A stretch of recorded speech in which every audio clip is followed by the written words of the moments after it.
Hello everyone and welcome back to another tutorial for the Counter-Strike 2 game.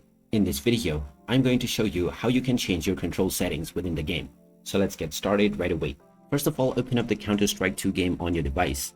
And once you are taken into the main menu, in order to change your control settings, just tap on the gear icon at the top left corner. This will now open up the settings page.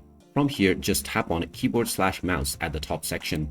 And now this will open up all of your control settings.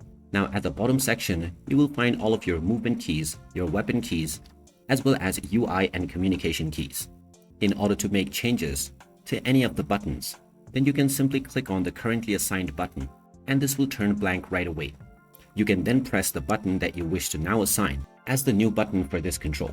As soon as you press the button, it will now be set as the new control. You can do this with all of the control schemes within the game.